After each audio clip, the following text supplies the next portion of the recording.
Dear IPO investors, इस video में अपन बात करने वाले हैं एचडीबी फाइनेंशियल्स के लिस्टिंग डे स्ट्रेटेजी के ऊपर।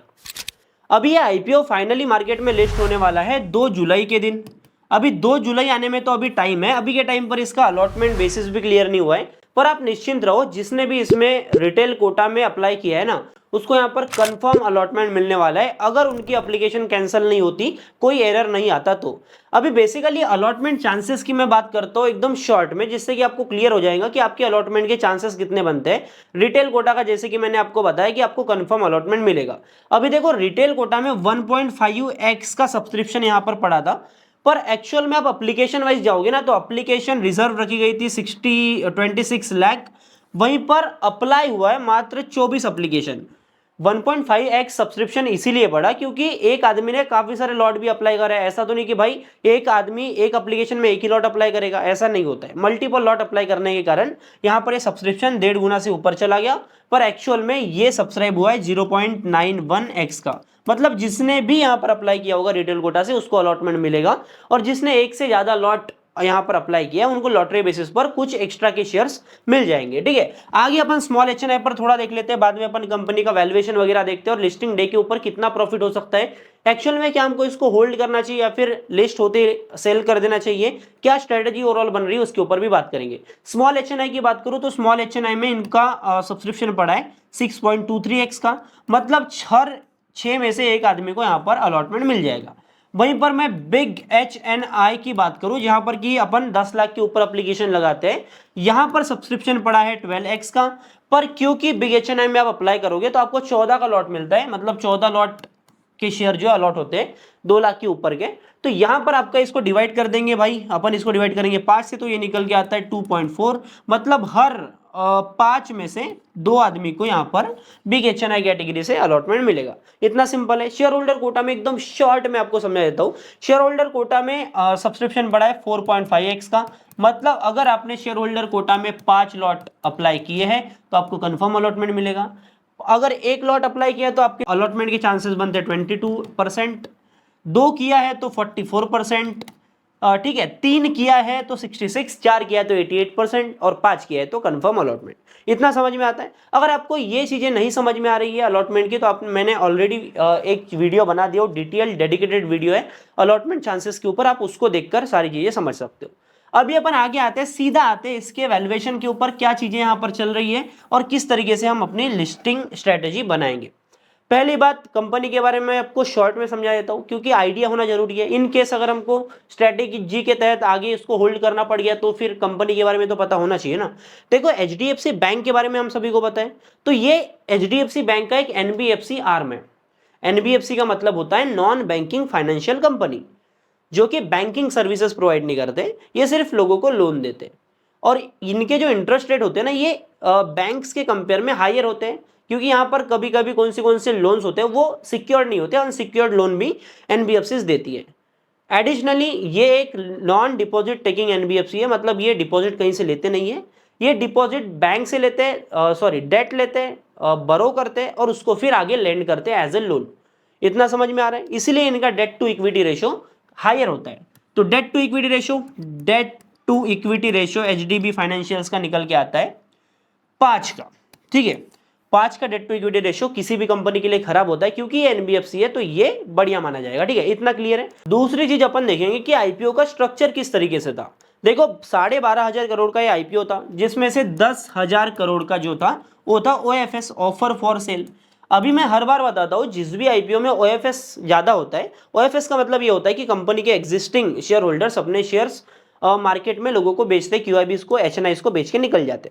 तो यहां पर तो ऐसा है कि भाई एचडीएफसी बैंक अपना स्टेक बेच रही है, जहां पर एचडीएफसी बैंक इस एनबीएफसी का सब पहले तो 94% एक इक्विटी शेयर होल्डर था, मतलब एज अ प्रमोटर 94% होल्डिंग इनकी थी, जो कि इस ओएफएस के बाद में बचेंगी मात्र 74% की। मतलब ये तो अपना स्टेक बेच कर जा रहे हैं, मतलब कंपनी में कुछ ना कुछ तो गड़बड़ होना चाहिए, पर ऐसा बिल्कुल नहीं होता है। देखो, सेबी के ना कुछ नॉर्म्स होते हैं, और उन्होंने ये कहा था कि भाई सितंबर 2025 से पहले आपको मार्केट में लिस्ट होना पड़ेगा। और क्योंकि एचडीबी फाइनेंशियल सर्विसेज एक अपर लेयर एनबीएफसी है, तो इनकी कुछ रूल्स रेगुलेशंस होते हैं जिनको इन्हें फॉलो करना पड़ता है। ये तो पहला हो गया, इसलिए ये अपना आईपीओ मार्केट में लेकर के आए हैं। दूसरी बात, HDFC बैंक की जो शेयर होल्डिंग यहाँ पर 94% की थी ना, वो सेबी नहीं चाहती कि इतनी रहे, वो चाहती कि 75% से कम रहे, इसीलिए उनको मजबूरन 10,000 करोड़ का OFS करना पड़ रहा है। तो यहाँ पर भी एक पॉजिटिव टिक देखने को मिल रहा है। यहाँ तक सारा शॉर्टेड है। अभी अपन आते हैं इसके वैल्यूएशन के ऊपर, ठीक है। वैल्यूएशन अपन सिंपल से समझ लेते हैं। तो आईपीओ के प्राइस बैंड की बात करें ना, तो इसका अपर बैंड निकल के आ रहा है 740 रुपए का। मतलब आप में से जितने भी लोगों ने इसमें अप्लाई करा है, उनको जो भी शेयर्स अलॉट होंगे ना, वो 740 रुपए के भाव पर ही होंगे। तो इस भाव पर 740 रुपए पर शेयर के भाव पर कंपनी का वैल्यूएशन निकल के आ जा रहा है 61,000 करोड़ का। अभी बढ़िया बात यह है, बढ़िया बात बोलो, अभी के लिए बढ़िया बोल लेते हैं। बढ़िया बात यह है कि अनलिस्टेड मार्केट में जब ये आईपीओ आना था, उससे पहले अनलिस्टेड मार्केट में, ग्रे मार्केट में ये ट्रेड हो रहे थे भाई 1200 के शेयर। मतलब यहां पर सिग्निफिकेंट ड्रॉप हमको देखने को मिला है, अराउंड 40% का नुकसान जिन लोगों ने इसको अनलिस्टेड मार्केट में परचेस किया था, खरीदा था, उनको हो रहा है। मतलब नुकसान में शेयर्स मिल रहे हैं। अभी इसको अपन एक डायरेक्शन से पकड़े ना, एक तरीके से ये बोल सकते हैं कि हमको अनलिस्टेड मार्केट से 40% सस्ते में आईपीओ में शेयर्स मिल रहे हैं। मतलब 1200 का शेयर एक टाइम पर इसका मिल रहा था, जो कि हमें अभी 740 रुपए का मिल रहा है। इतना क्लियर है।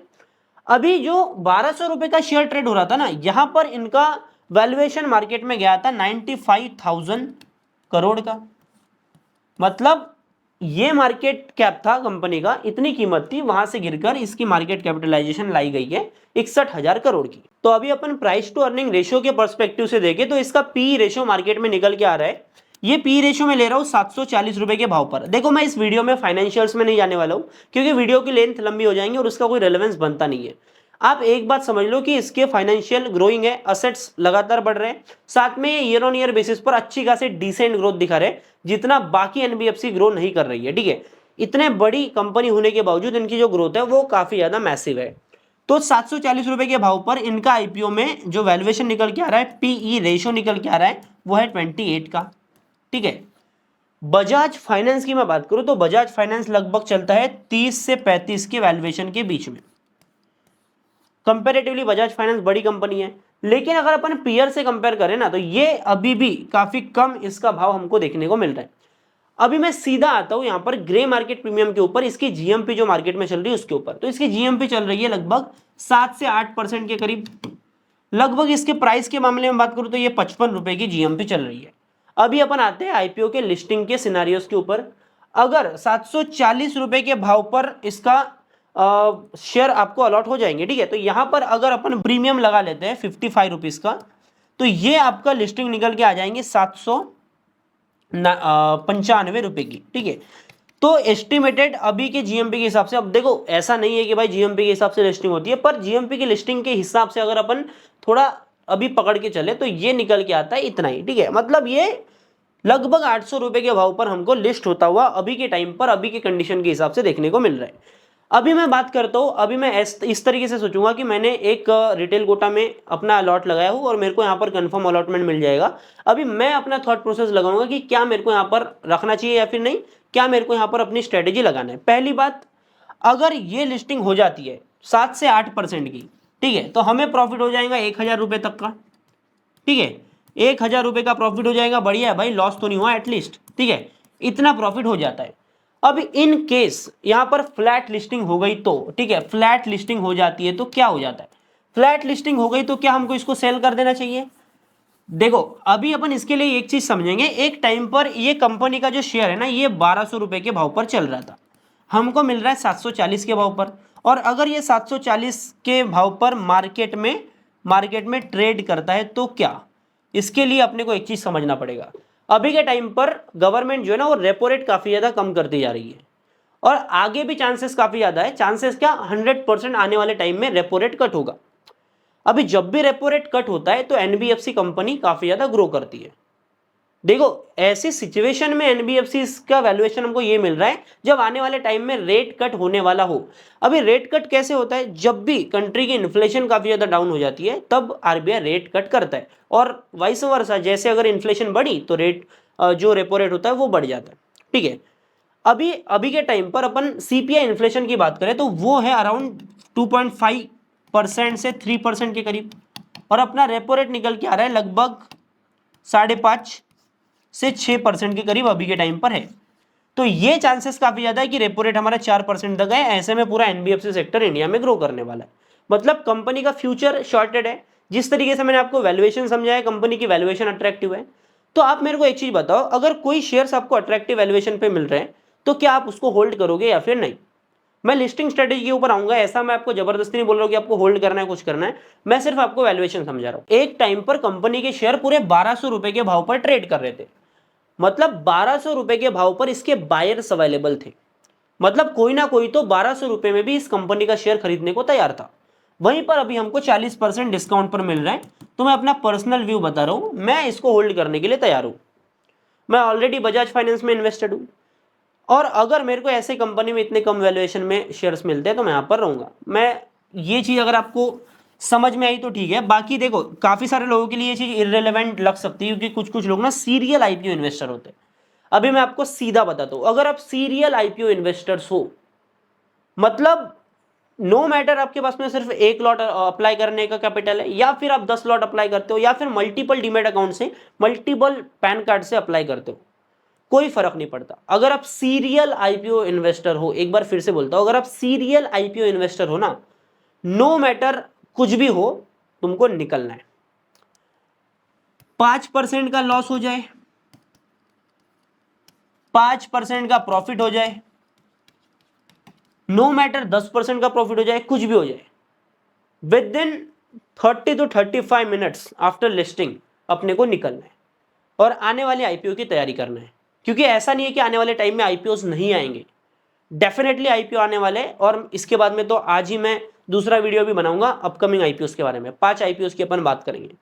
तो सीरियल आईपीओ इन्वेस्टर्स के लिए मेरी सलाह रहेगी कि आप यहां पर डेफिनेटली ये वाला काम करो, निकलो, खत्म करो, आगे आने वाले आईपीओ पे लगाओ।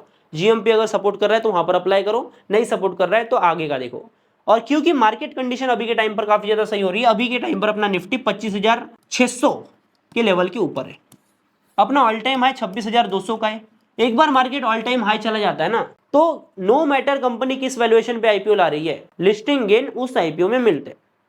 तो ये चीज आप समझो। बाकी मैं अपना पर्सनल बता देता हूं, मैंने एचएनआई से अप्लाई करा है, मैंने रिटेल से भी, और एक मेरा शेयर होल्डर कोटा का भी एप्लीकेशन है इस आईपीओ में।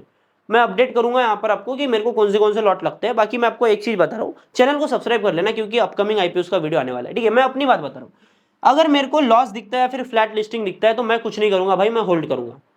मैं लगभग 10 से 12 दिन तक यहां पर होल्ड करूंगा, क्योंकि मार्केट कंडीशन सुधर रही है, मार्केट ऊपर जा रहा है। और मार्केट पूरे ओवरऑल मार्केट में क्या होगा, थोड़ा वैल्यूएशन ना सेट होगा, रीसेट होगा, ठीक है। तो यहां पर मैं 10 से 12 दिन इसको होल्ड करूंगा। अगर मेरे को लगभग 10% के नीचे प्रॉफिट दिखता है, तो अगर 10% के ऊपर प्रॉफिट दिखा तो मैं भाई निकल रहा हूं, उसके नीचे दिखा तो मैं वेट करूंगा, क्योंकि भाई यहां पर वैल्यूएशन काफी ज्यादा अट्रैक्टिव दिखाई दे रही है। आई होप आपको सारी चीजें समझ में आ चुकी होंगी। बाकी अपकमिंग आईपीओस की वीडियोस में यहां पर ला रहा हूं। बाकी अगर आपको अलॉटमेंट चांसेस का सिनारियो नहीं समझे तो मेरे चैनल पे जाओ, यहां पर मैंने वीडियो ऑलरेडी डाल दिया हूं। तो चैनल को सब्सक्राइब करना, ताकि आने वाली वीडियोस आपसे मिस ना हो। और ऐसे ही आईपीओस की एनालिसिस के लिए, आईपीओ रिव्यूज के लिए, सारी चीजें समझने के लिए आप हमारे चैनल को सब्सक्राइब कर सकते हो, और बेल आइकन को ऑल पे सेट कर देना, ताकि आपसे कोई अपडेट मिस ना हो। बाकी वीडियो को लाइक नहीं किया होगा तो लाइक कर लो। मिलता हूं आपसे अगले नए वीडियो में। जय हिंद, जय भारत।